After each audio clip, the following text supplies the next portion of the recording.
Hello lovely people, welcome to the Geek Cupboard. I am Penge and welcome to day 4 of our Fes-tea-ve Advent Countdown, where we have a nice cup of tea and a little bit of a chat. So let's have a look. Let's open up our wonderful tea advent calendar. Right, where is 4? 4 is just here. So, right, let's try and sort of get into this with a slight bit of decorum. There we go, look. Why was that one a lot easier than the other ones? Although the teapot is being slightly mangled. Oh, dear me. Yeah, okay, right. Whatever, it doesn't matter. We'll get the door open. Okay, so what does door number 4 hold in store? The little sort of string bit stuck. Oh, okay, we have ourselves ghostly green. I mean, I don't know why it's ghostly. It's a bit strange, but okay. So we're going to have ourselves a lovely cup of ghostly green. So brew for 2 to 3 minutes. I mean, okay, yeah, it's going to be green tea, isn't it? I mean, yeah, it smells quite nice. So, yeah, okay. So, yeah, we'll put it on for 3 minutes. So, yes, I think now we need to go to the kettle. And here we are back in the Geek Cupboard with our freshly brewed ghostly green tea. And yeah, I mean, it looks like green tea, which you would expect from it being called ghostly green. I think it's just a variant on green tea. I mean, smelling it and whilst it was brewing, there is certainly some ginger in this. There is an element of ginger because I can smell it. It's very, very strong on the ginger smell there. It's, yeah, an unmistakable smell of it. So let's have a taste. I mean, I do like green tea. I do like green tea. It's very lovely. So let's have a little taste. Okay, that's quite nice. That's a nice green tea. Yeah, there's a definite bit of ginger in there. I think there's also a bit of cinnamon. There's a little bit of a cinnamon sort of taste in there, which again, you know, it's a sort of a Christmassy advent calendar type thing. There's going to be cinnamon in some of these things because, you know, cinnamon is associated with sort of Christmas time, isn't it? So that's quite nice. There's something else. There is something else that I'm missing and I'm not entirely sure what it is. Hang on. I don't know what that is. There's something else in there. There's probably another flavour that I'm not quite able to identify.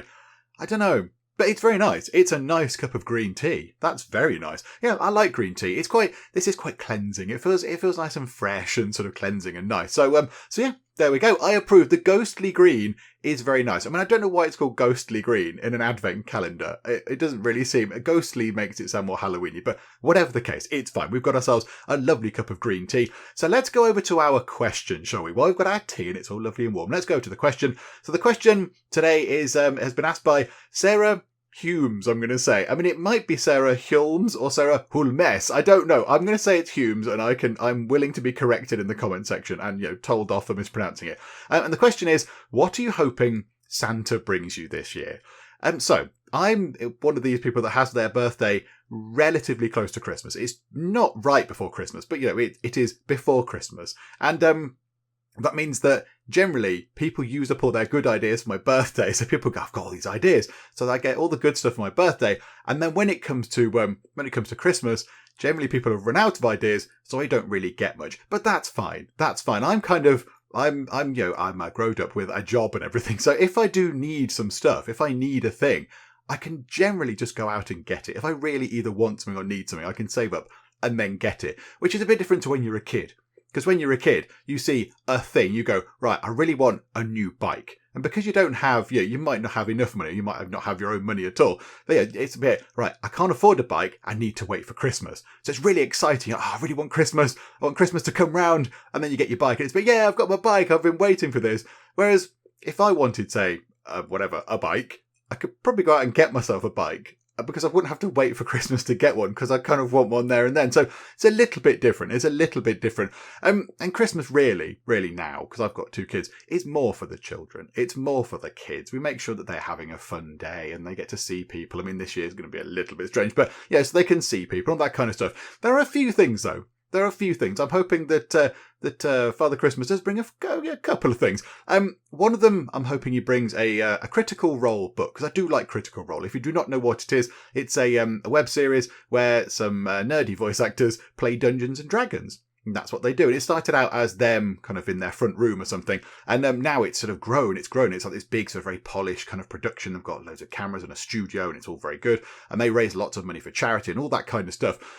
It's really good. It's really very good because they're proper voice actors. So, you know, they're good at actual acting. So, yeah, they can really kind of put a lot into the characters. And some of it's very emotional. Sort of, you know, watching it at work, having to stop and thinking, right, getting a little bit a little bit emotional at this bit, right? But I'll pause this. I'll watch this at home later, and then I can have a little silent weep at this bit later on. So yes, they've got a couple of books. They've got many books, but I've got part one of their sort of comic series of the origins of their first campaign they did.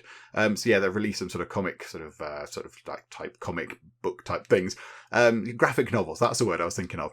So they've got some of those. So I've got the first part. So I've asked for either the second part of that or a book called, I think it's called The World of Critical Role, which goes into sort of the story about what's going on with, behind the scenes and how it's put together and, chats with the cast and all that kind of stuff. So I asked for that, and I do need, this is a dad present. I do need some new socks. And again, I'm aware that I could go and buy socks, but I can get socks at Christmas and it counts as a present. So I need some new socks, and then possibly like a nice sort of food hamper type thing with something of cheeses and pickles and pork scratchings and all that kind of stuff. But yeah, I don't really get very much for Christmas. It's fine. It's all okay. It's it's more about the day itself. So, opening the presents and playing with the kids with the new stuff and then having nice food. I do love a Christmas dinner. In fact, hopefully big man Father Christmas can just make sure that we have a lovely Christmas dinner, because that will be splendid. So, and getting everyone around the table and all that kind of stuff. So yeah, Santa not bringing me too much, but whatever I get, I will be jolly happy with, because as long as everyone's there around the table, and we're all sort of together and we're having some food and what have you, as best we can, of course, within current situation with bubbles and all sorts of other stuff going on. But yeah, I'll be happy enough. I will be happy enough with that. So yes, that is most splendid. So I think that's it. I think that kind of covers the question. I'm going to have a little bit more tea, just because it's actually quite nice. It is very nice green tea. I like that green tea. It's it's quite crisp and nice. Okay, good. Well, there we go. Right, I shall go and finish this. I shall go and finish my tea. And we'll finish things up for now. So thank you very much for joining me in the Geek Cupboard for day 4 of our Fes-tea-ve Advent Countdown. And I will see you next time. The city of Cupboard, it can be full of geeks, very loyal geeks to me. It's this sort of stripy hill. That's interesting. Oh, a stripy mountain. Sorry, I downgraded you to a hill. Just really irritate the Norwegians. Everyone had gold. People were lying on beds of gold. They were eating gold. They were trying to wash their hair with gold. There was gold literally everywhere in our empire.